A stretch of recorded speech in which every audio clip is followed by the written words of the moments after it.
And it was 21 years ago this month that a novelist suddenly found himself a target for Muslim anger around the world. The year is 1989, February the 14th, and Tehran Radio is broadcasting a pronouncement by Iran's spiritual leader that is sending shockwaves through London and Washington. The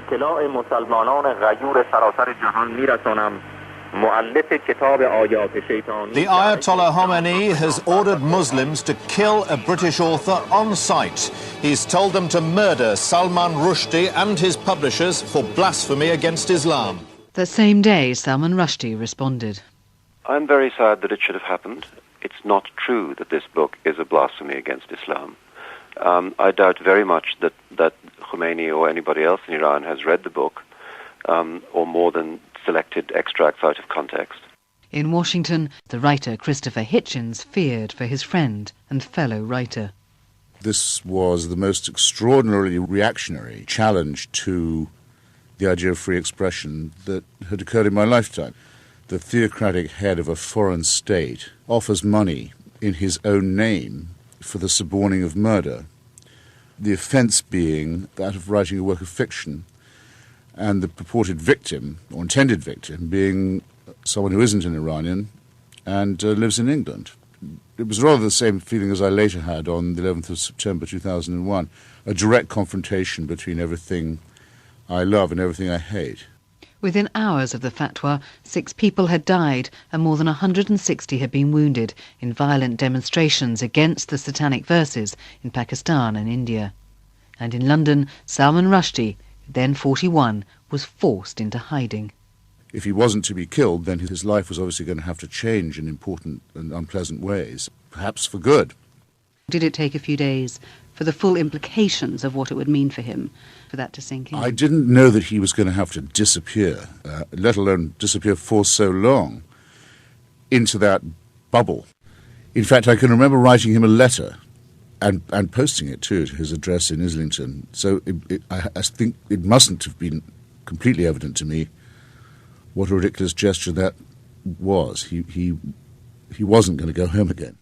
I can't remember when it was now precisely that we got the news that his Italian translator had been horribly attacked and his Japanese translator had actually been murdered. But it was quite soon afterwards, I seem to remember.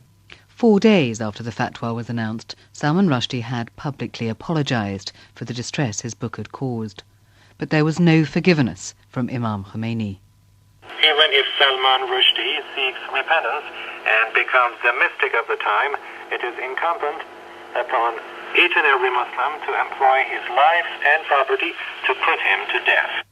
Salman Rushdie was to spend the next 9 years of his life under constant police protection, moving from one secret location to another.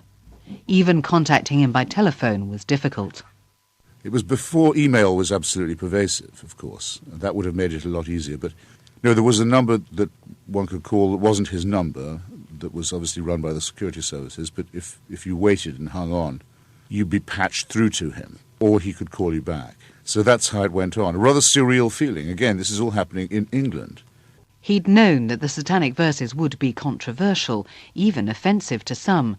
But Christopher Hitchens says Salman Rushdie had had no idea of the impact that the book would have. I know that he knew, because he was, after all, using Holy Writ, the Quran, for literary purposes. I know he knew that the fundamentalists wouldn't like it. I know this because he sent the manuscript to my friend Edward Said. I was there when it arrived at Edward's house, asking his advice and wanting to be as careful as he could to make sure that he was navigating this very difficult question. But, so to that extent, those who said he knew what he was doing were, of course, perfectly right. He absolutely did know what he was doing, and good for him. But no one could have anticipated the way that the Ayatollah would just break out of all normal cycles of protest or outrage and go directly for bribery and for murder. Christopher Hitchens and other writers decided to test the death threat. So what we decided to do was to, as far as we could, declare ourselves to be co-responsible for the publication. In other words, to sort of widen the area with which the Ayatollah's people would have to deal if they really intended to destroy the book or to threaten the author. Did you ever feel any sort of sense of personal danger? He was about to come at that stage to America to do a book tour. And he'd been booked in Berkeley at a huge store called Cody's, and of course couldn't make the trip. So they asked me if I would come and read from the Satanic Verses in his stead. And I said, of course, I would do that. And it was a vast and very encouraging turnout, and of course a great deal of security. There was an FBI man at my back. I didn't know this till afterwards, but he was there all the time. Wherever I turned, he was behind me. And when it was over, and all those present had signed a letter to be delivered to Salman, a pipe bomb was found to have been left in the store, but someone fairly inept, I presume, because it didn't go off, and I don't think it had been very well assembled. Oh, you must have felt a cold chill down your back when you found that out. Well, it's like when you step into the road and someone just misses you, and you feel lucky for a bit, and foolish also, and then later you think, God, that was close.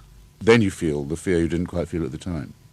During the 9 years that Salman Rushdie was in hiding, Christopher Hitchens did manage to see his friend.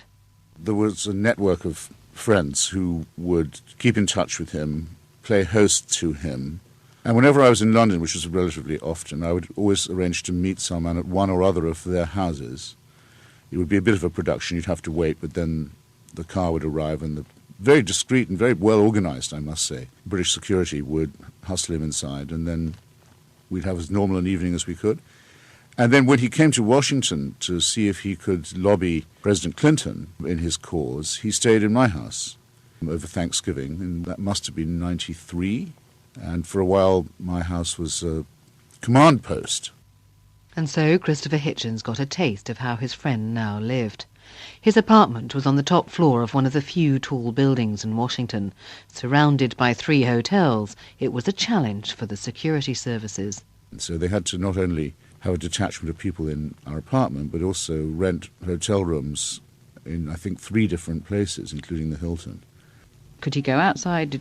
Yes, we went for a walk together at one point, but it was very, very fraught, the whole business. One of the security people said to me, it's the most difficult thing to do, to protect someone while not drawing attention to the fact that you're doing so. In other words, don't let people guess that he's here or who it is. And how did you find Salman Rushdie himself? As you say, that was 4 years in.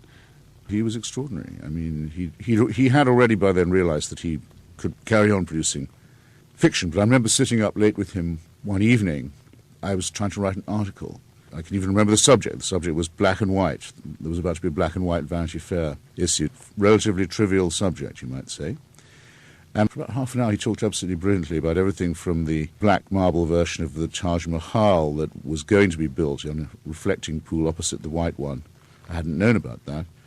To black and white photography, to anything else you care to name. Extraordinarily polymathic, and I remember thinking, I wish people could see more of this side of him and not always have to consider him through this lens of Salman versus the Ayatollah.